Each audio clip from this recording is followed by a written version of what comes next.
Welcome back to the Fly With Her podcast. I'm your host, Maya.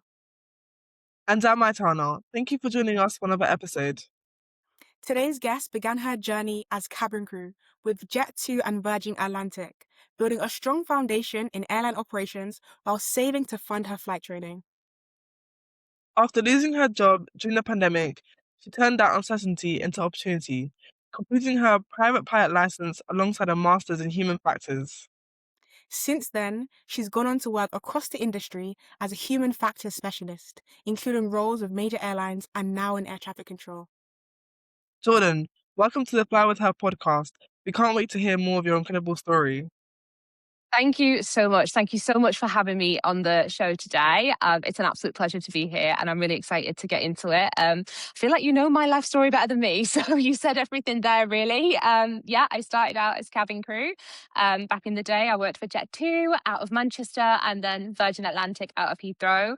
Lost my job, as did so many other people in the pandemic back in 2020. But yeah, it did turn into an opportunity of a lifetime for me, really. And that was when I went on to do my private pilot license and my master's degree. And here we are today working in air traffic control in human factors. So yeah, thanks for having me. And Jordan, what was it that initially drew you into aviation? And what steps did you take first to get into the industry?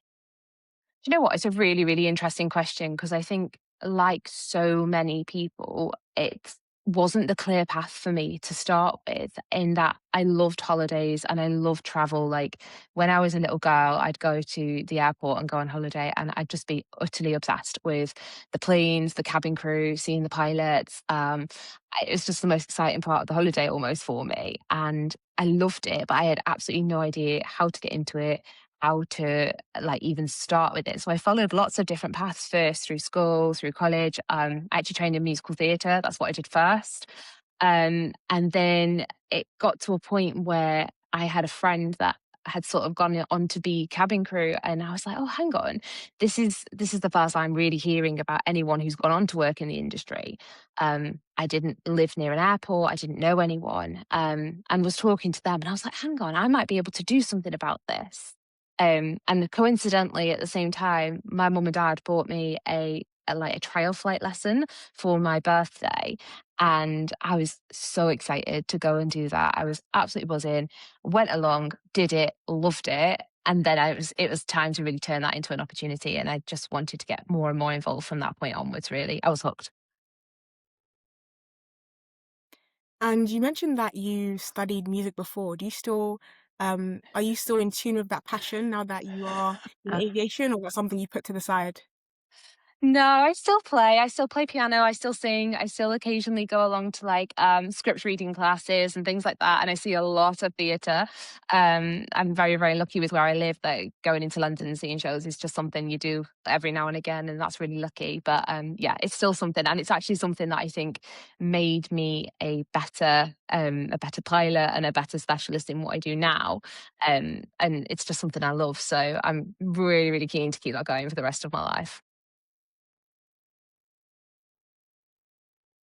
That is a great start, honestly, and I feel like a lot of pilots have many more hobbies outside of aviation as well. It's good to like keep them in practice so that you have other things to do though, rather than just focus on work all the time. 100%. I think it's really important. I think what we do is it can be quite intense. It can be quite stressful at times as well. You're making, decisions in the moment that do affect safety and security. In both my flying job and my human factors role, that can be quite intense. It can be quite stressful. There's a lot of project work and a lot of change happening, and that's just natural with the type of industry we work in. But I think it's nice to be able to leave that sometimes at work or leave that at the airfield and then come away and do something else and have that outlet, have that expression. And it makes you a really nice, rounded individual. And the absolute beauty of talking to anyone in the industry is that there's normally something else they do and you can talk to them. And I've had so many conversations like in the back gallery when I was cabin crew with other people that taught dance or were involved in music or like the theatre or had a band or something like that. And it gives you something to connect over and something to just go, oh, okay, we're more than just the job. And I think that is so key. And it's just something I'm really keen to develop and keep nurturing through life. So Jordan, before your first trial flight, you had a strong interest, but you weren't sure where to start. What do you think stops people from taking that first step? I think it's generally a lack of knowledge and perhaps lack of opportunity to start with. I love planes. I loved flying. I was like, oh, this is great. But at no point did anyone in my school experience ever turn around and go, okay, what are the things you like and what could you do with that in the future? And at some point, if someone had asked me that question and I'd have said, oh, I like flying or I like perhaps aviation as an industry, and someone turned around and said, "Oh, have you thought about being a pilot?" That could have made all the difference. But at no point did anyone say to me, "Oh, this might be an option for you." I didn't know anyone that was in the industry. I don't think, I think the advent of like social media has been a real positive in some ways for the industry over the past sort of 5 to 10 years in particular. There is downsides to it, of course, but it is more accessible now to see that information and to see perhaps people learning to fly or going through training. And that just wasn't a thing when I was at school. It was very hard to come across that kind of information. So it felt like this big unknown, and unknowns are scary and people don't like digging into the unknown or perhaps even knowing where to start. So that for me was a huge, huge barrier. The only thing I knew about it was that people would say, oh, it's really expensive. And that coming from like a working class background where in an area that wasn't really like particularly wealthy or anything like that, that puts you off straight away. And it is expensive. There's no hiding away from that. But there is ways you can do it. There is opportunity and there is options for you on the table. I just didn't know about them. And that made all the difference for me. And I think on that point as well, I didn't know any women interested in it. And there was this huge sort of stigma still. School was difficult for me in many ways. I did get bullied. There was this huge stigma around trying to fit in. And if you didn't fit in, what would that mean for your sort of social capital, if you like, at school? And mine was already low. I didn't want to admit that I liked planes as well as on top of being really uncool in every other way. So I think that was a problem as well. And perhaps maybe that's shifting. I'd like to think maybe it is shifting a little bit, but we've probably still got some work to do there. Got a quick question. Yeah, of Um, course. Jordan, you mentioned that your parents bought you your trial flight for your birthday. Mm. How did they figure out about trial flights? So I think it had come from the fact that my dad had done one about 20 years prior to that. And it was a thing that he had been bought for something along the way. I think this is the story anyway, this as far as I know. And there was an airfield about 50 minutes away, and they knew I loved planes. They knew I used to watch every episode of Airline or like even like Border Force, like on the TV or anything like that. It's really sad when you think about it, but I used to love it. And I think because of that, and when my dad did it, he really enjoyed it. I think it was my 23rd or 24th birthday, maybe. So quite a while ago now, but they figured it out and sort of said, "Oh, where can we perhaps go and do this?" And yeah, that's when they went and bought me the lesson, which kind of kickstarted everything, I have to say. And Jordan, going back to your difficulty in entering the industry, what Mm, advice would you give a person now who maybe is in a similar position to what you was when you was younger, who has these big dreams and ambitions of yeah. pursuing a career in aviation, but doesn't know where to start, has no connections in the industry, doesn't know how to get their foot through the door? What advice would you give to them?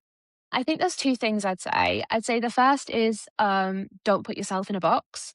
Don't feel like, you can't, like, I like getting my nails done and I like flying planes. There's two different, like, paradoxical ideas there. That don't think you have to be a certain way to fit in or you have to act a certain way or belong to a certain group of people to get into the industry. Remove that sort of barrier from your own head and just accept that you are who you are. And if it's something you like, great. That's the first step ticked. I think the second thing would be try and make the most of the connections you do have. There is a lot to be said for connections in the industry and knowing things and knowing people and knowing where to start. But we have got more resources available to us now. There's some fantastic groups out there. Like there's the BWPA, there's like Elevate Her, there's you guys, there's all the podcasts out there, there's the sort of TikToks, there's Instagram, there's people doing it and putting the information out there. Follow everything you can, try and sort of figure out what is valuable information to you, what is useful information. Reach out to people involved, drop them a cheeky DM, drop a cheeky message. The worst that can happen is they say no, they don't answer. That's not that bad. Like I get ignored all the time, so it's absolutely fine. But drop the people the message. Like if someone was to message me about getting into the industry, I'd be more than happy to help about that and more than happy to give that information and support. People do, and I enjoy doing that.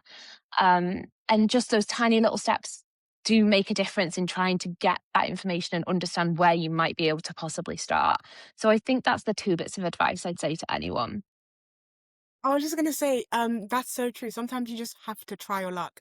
Yeah. Not every email or message you send out will have a No, response, no, but some of them will, and some of the advice you get and maybe the connections you make will could change the trajectory of your life and your career. So just send that message, send that email. You never know what's waiting on the other side for you.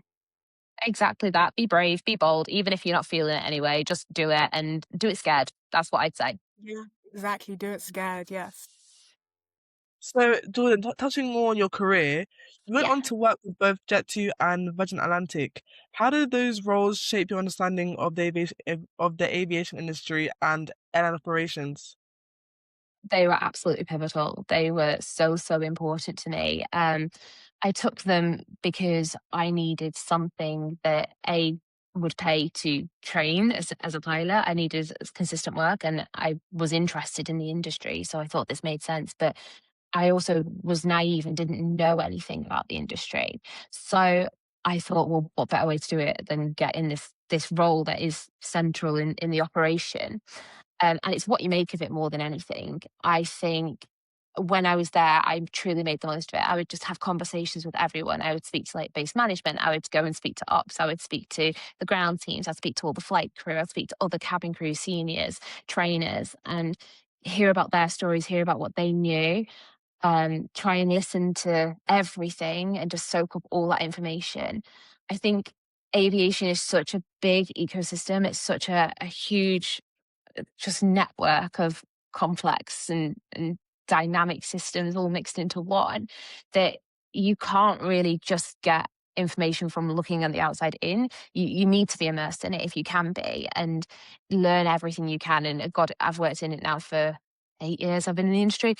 I can't even profess to know the half of it. Like there's still so much to learn. But those two roles were absolutely crucial for developing my understanding, my network, and just being involved in it. You learn to speak the language. You learn to, like, it sounds stupid because it's not a separate language, but the industry works in acronyms. The industry works in like airport codes and different like procedures and all this kind of way of working that you can't really understand it until you've done it. And I think for me, those roles really changed everything that I knew about the industry. And it set me on my path of knowing that, yeah, this is actually where I want to work. Yeah, I mean, in the aviation industry, it can feel like a totally different language. Atana and I done an episode the other day about breaking down those acronyms and all the aviation jargon because it can be difficult to wrap your head around the first time you hear it. It's like, what is this, you know? So Yeah. yeah, like a bit daunting for a newcomer. Absolutely, and it's still the same, like, when I left the airlines and came into air traffic control, that's a whole different set of acronyms again, and there's some sort of things that I'm like, "Oh, well, that means that," and it's like, "No, it means something entirely different now in this world." So, even though it's still the same industry, it's still a different part of the industry, and you've just gotta give it time and just learn as much as you can and speak to as many people as you can and just immerse yourself in it, and those 2 roles as cabin crew, it really developed my character, my resilience, and my understanding. But I don't think I'd be where I was today without that experience. And during your time as cabin crew, what's one thing that you particularly took away, or one piece of advice that you hold dear to your heart now that has stuck with you? Is there anything in particular that you can share? Oh God, loads of stuff. But I think the key one for me would be just how important it is to work as a team. You're all working toward that common goal. There is no one person's goal on that day that is more important than the rest. The flight crew goal is important. The cabin crew goal is important. The ground staff are crucial to what you're doing. The loaders, the baggage loaders are really important. The caterers. There's no one that's more important, and you've kind of got to all work together. That's when your competencies come into play. So, talking about things like problem solving and decision making, communication, teamwork, leadership, professional standards, all of those kind of competencies that form the basis for a lot of like pilot recruitment at the moment, they really do come into play as well as cabin crew. And I think if you get that right and focus on that, then actually you'll have a really successful experience as cabin crew. And that's something I've taken forward with me now into my flying journey, into my experience as a HF specialist as well. So that's what I'd probably say. So, Jordan, the pandemic was a major turning point for many in aviation, including yourself. How did you Mhm. navigate the uncertainty of losing your job during that time, both mentally and professionally? Oh, okay. So 2020 was a really bad year in the aviation industry as well as outside of the aviation industry. Mentally, it was really challenging. I'm not going to sugarcoat it. I just recently moved from up near Manchester, where my family are from, down to near Heathrow for the job. And I barely started really. I just got into the swing of it and it all kind of kicked off. And that's when I did a couple of flights in through the pandemic, and unfortunately, then got told, "Sorry, you, we can't keep you. You're going to lose your job. You're going to be made redundant." And that mentally was a real huge challenge. I'd not long finished; like I was just coming to the end of my undergraduate degree as well, so I was coming out into a really terrible job market. Not only have you got the financial implications of like rent and bills and just normal adult life to deal with, you've also got the loss of identity that came from losing your job as cabin crew. Because it's something that we always talk about a lot in the industry, is that it's kind of like no other in many ways, that you would introduce yourself, you're like, "Oh, hi, I'm Jordan, I'm cabin crew for XYZ." And that loss of identity is a huge problem in the industry. Um, and that's kind of, it loops back to what we were saying at the start, actually, and having those other things to fall back on as well, and having that bit of something else about you is really, really important. Um, but I think there was definitely a choice. I remember there was a day and I was sat there trying to figure out what on earth I was going to do with everything that was happening.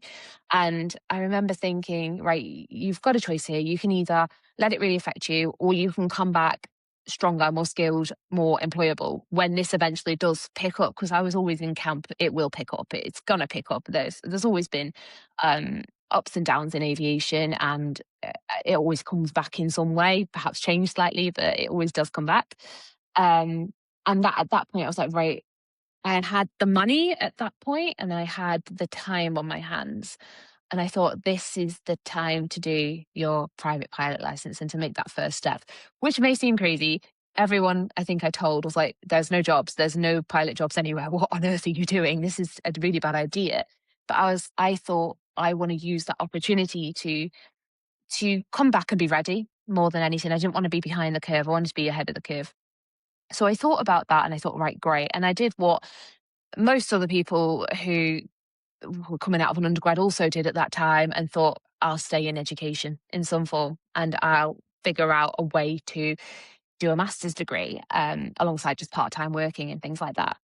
And I was looking at different topics, and I did my undergraduate degree in education in social sciences. So I thought, something social sciencey would be quite good because that's kind of tipping into what I already know.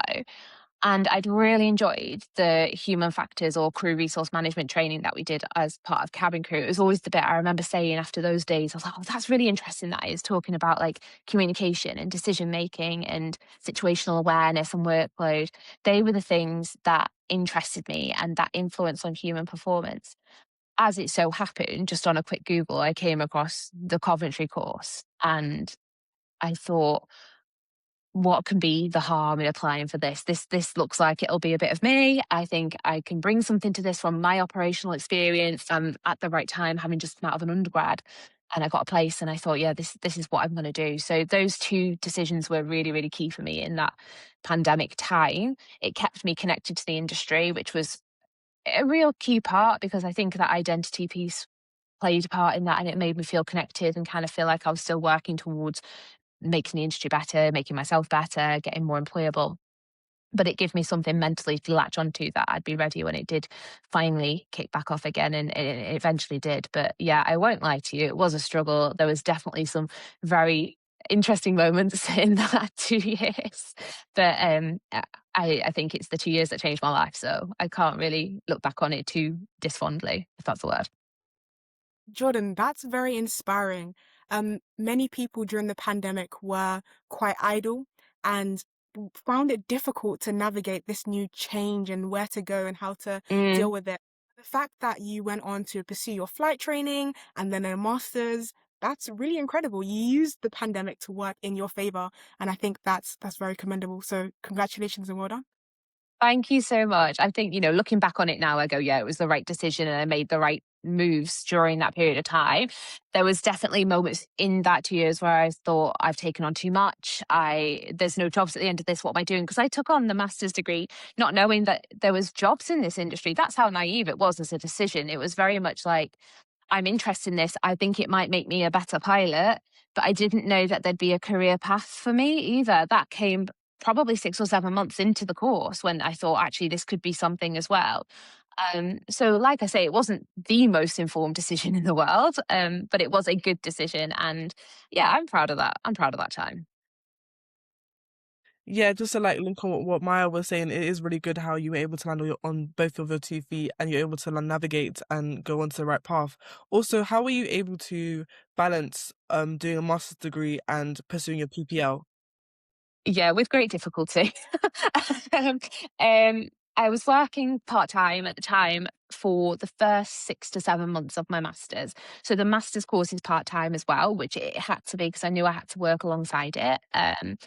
And it wasn't until April 2021 I took on a full time role in the airline. So um, that's when it got really tough. But I think that summer of 2021 was probably the hardest because I was doing my 9 PPL exams for the ground school, as well as doing my end of year one modules for the masters and taking on a full time job. And I won't lie to you, that was a really challenging time. I probably wouldn't recommend it to a friend if you asked me if that was a good idea. I'd probably say, no, space it out.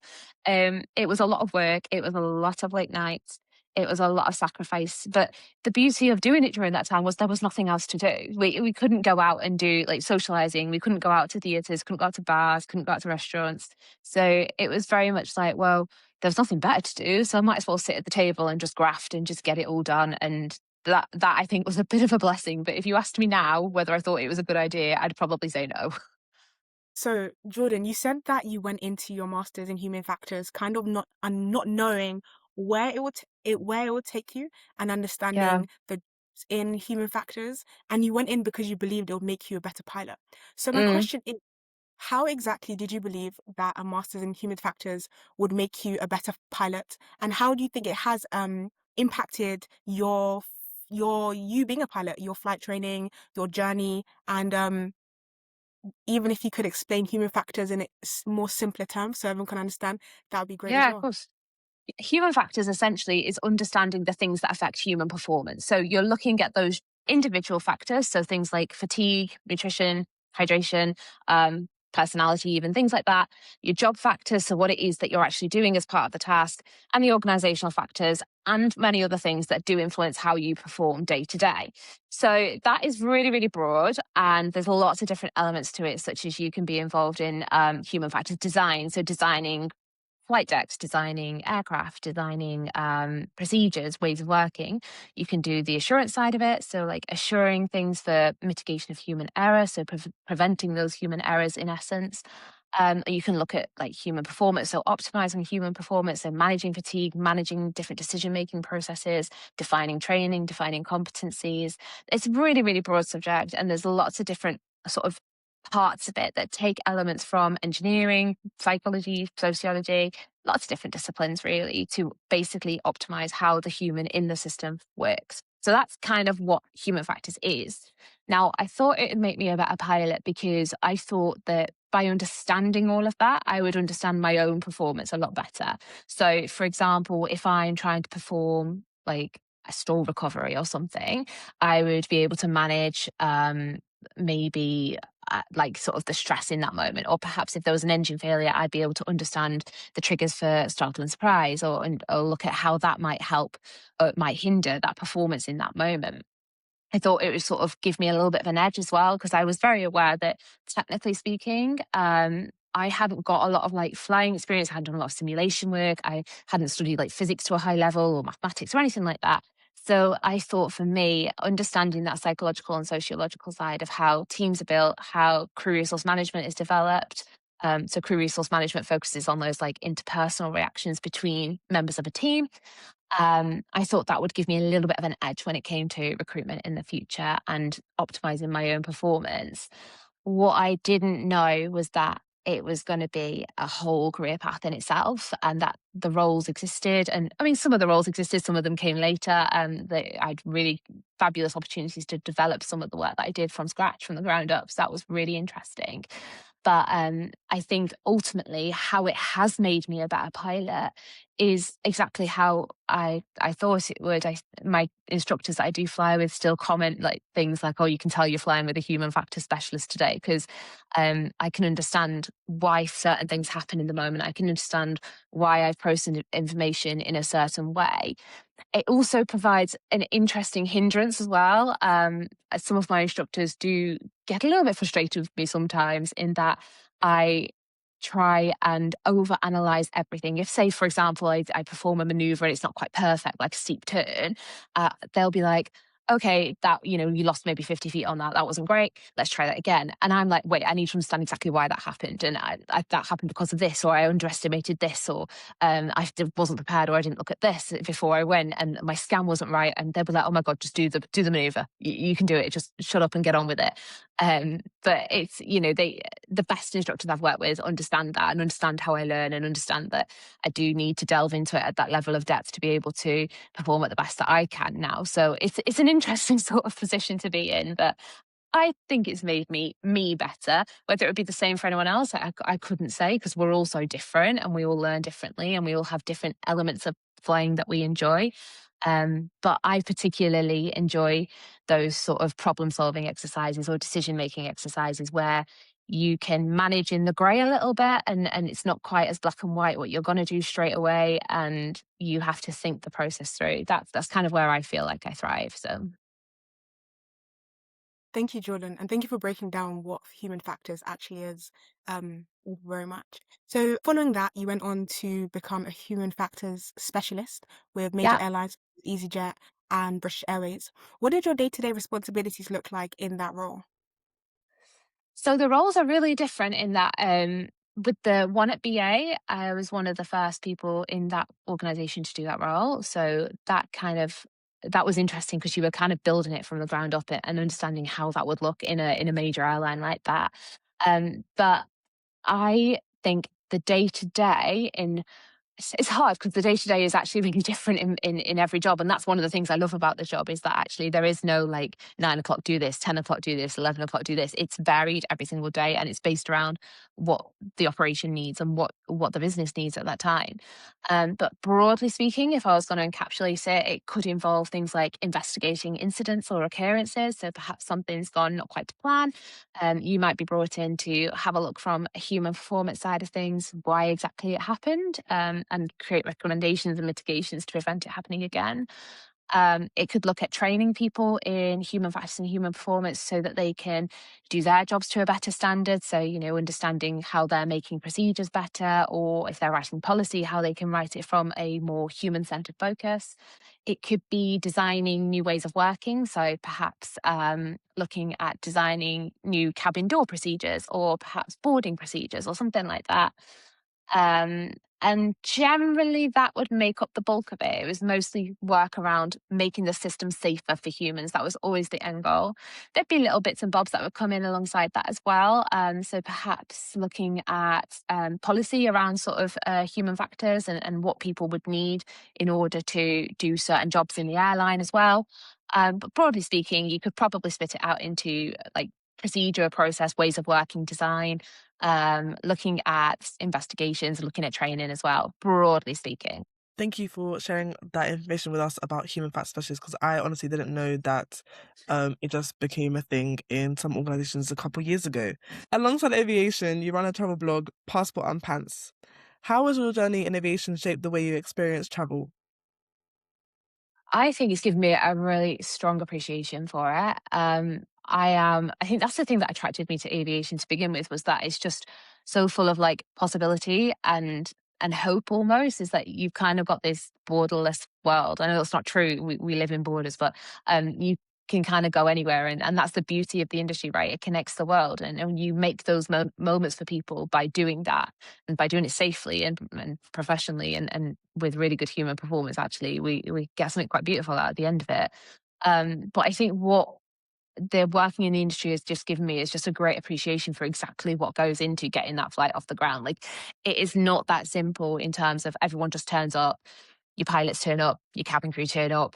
your baggage loaders come, your caterers put the catering on board, and everyone just goes. There is so much work that goes into getting that one flight off the ground, be that the operational side of it, right at the pointy end, or the back office side of it as well. The people that, manage safety on a day to day basis, the people that look at how services are designed, the people who look at how uniforms are designed, the people who manage the airline performance, even financial, legal, looking at like consumer brand, things like that. It's such a complex and incredible system that it does get frustrating to me sometimes when I see people sort of moan about it and moan about this delay or that delay or whatever. And I get it, because when it's happening to you, it feels really personal and it feels like it is a delay and it isn't great. And perhaps you've missed your moment with your family because of that, and that's awful. But it's so much more complex than I think people have that appreciation for. And I think it's given me patience, it's given me that appreciation, and it's just made me think that actually, yeah, I'm really grateful that I work as part of this system and just this tiny, tiny little cog that does keep these planes in the sky and does keep this industry going and keeps making those moments for people. Yeah, totally. I mean, the aviation industry is just like one big team. And there Yeah. are so many careers that maybe are not as celebrated or not as acknowledged, like pilots and air traffic controllers, ones that are more inconspicuous that we don't even realize, but they play a huge part. And maybe if it wasn't for them, then everything will come crashing down. But they really ensure that everything runs smoothly. So yeah, all these careers and roles working together, it makes the aviation just like this one big team. So yeah, thank you for sharing that, Jordan. And so looking ahead, Jordan, do you see yourself continuing towards a commercial um, flying career alongside your work in human factors? That's a really good question as well. And it's something I'm asked, and I ask myself quite frequently. At the moment, the plan is to enjoy the summer flying. So I recently revalidated my license, and I just want to enjoy the summer flying for a little bit because there's been a lot of pressure sort of learning like different things and doing the masters and getting a new job and progressing that career. So I just want to really enjoy it.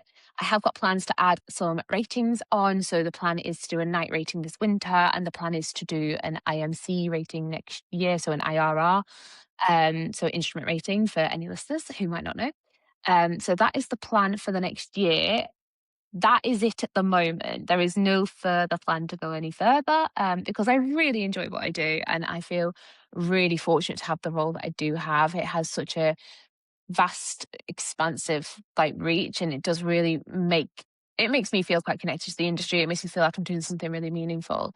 And I do like working in air traffic control. I think I'm really enjoying learning about that because it is so complex. So at the moment, I kind of feel like I've got the best of both worlds, in that I've got the best of flying and I've got the best of the human factor side of it in the operational sort of air traffic control world.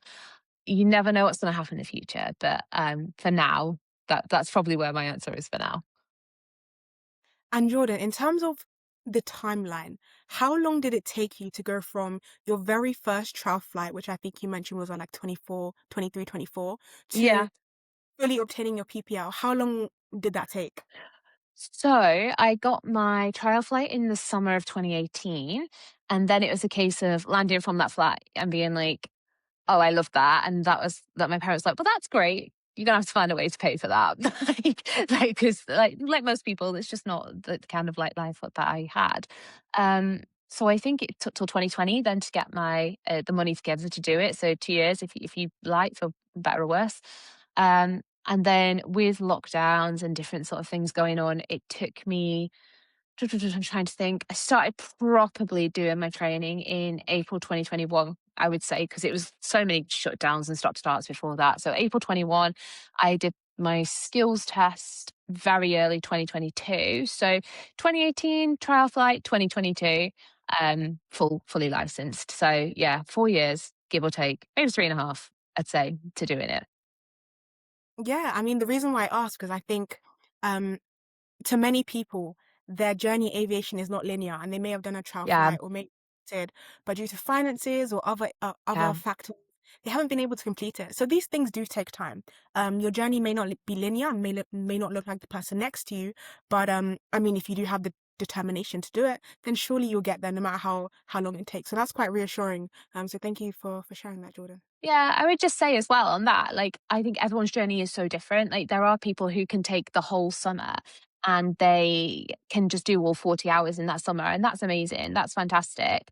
There are people that are perhaps working alongside it or have family commitments or, experience a worldwide pandemic. Who knew that that was going to be a thing? Um, and there's definitely this like bit of an edge. Like people go, oh well, how long did it take you to solo, or how many hours did you do your license in?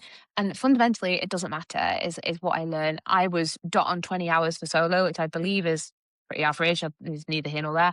I think I did my license in 47, which was on the lower end of things, but I needed it to be because I didn't have the money to just keep flying and flying and flying for hours and hours. It does add up. So the prep work that I did outside of the aircraft was the most important thing for me. That was almost a whole 47 hours in itself. But the reality is, no one has ever said to me when I've gone for like my license renewal or anything like that, oh, how long did it take you to solo? They just care that, are you safe? Do you make good decisions? Are you capable of flying this aircraft? And if that takes you 8 hours, that takes you 40 hours. It takes what it takes. Like, follow your own path and don't compare yourself too much to the person next to you. I think that's amazing advice, especially for those who want to be pilots in the future, or especially for me and Maya as well, who will be pilots very soon. So you are our second pilot that we've interviewed from the British Women's Pilot Association. What has been your favorite moment with them so far, whether it's an activity or event or competition? Oh, good question. Do you know what? For me, I think it's just having that community. So I joined during, again, the pandemic, and I didn't know any other women pilots. That just wasn't really a thing. And I think for me, I was suddenly just like, oh, there is somewhere where there are people like me, and there's people to talk to, and it's just somewhere to bounce ideas from. And as it happened, I turned out that there was a couple of people that were on my master's course that were female pilots that were also in the group, and I thought, oh, okay, cool. Like this is where everyone kind of goes, and you just feel like a part of something all of a sudden, and you feel like actually you're not alone in this. You're not weird or odd by wanting to do this. There is more of us out there than perhaps we even know. And it just, that for me is my favorite part of it. And I think the rest of it is amazing, that, the competitions, when you see people get finances, like, or financial support for their dreams, you think, oh yeah, that's amazing. I'm so glad they've done that. That's so cool. Or you see like fly-ins or something like that. You think, yeah, this is ace. But that's secondary to me, to the community, because I think it comes back to that sort of knowledge is power, and having just that place to go to where there's someone perhaps in your corner after a bad flight, or someone just to bounce an idea off, or, as you're progressing through your ratings, you need that support. I think that's the best bit about it for me. Wow, thank you so much, Jordan, for sharing your story with us today. It's been absolutely incredible hearing how you went from your first trial flight to cabin crew to lockdown and unfortunately losing your job, but getting right back up and then doing your PPL and then a master's in human factors and then being a human factors specialist and all these things that you've been able to achieve. Big congratulations and absolutely amazing to hear your story. So thank you so much, Jordan. Thank you so much for having me. It's been really good fun. I've loved it. So that is it for today. Make sure to like, share, and subscribe, and follow us on Instagram and TikTok at the Fly With Her Podcast. Don't forget to tune in, take off, and fly with her. See you in the next episode. Bye.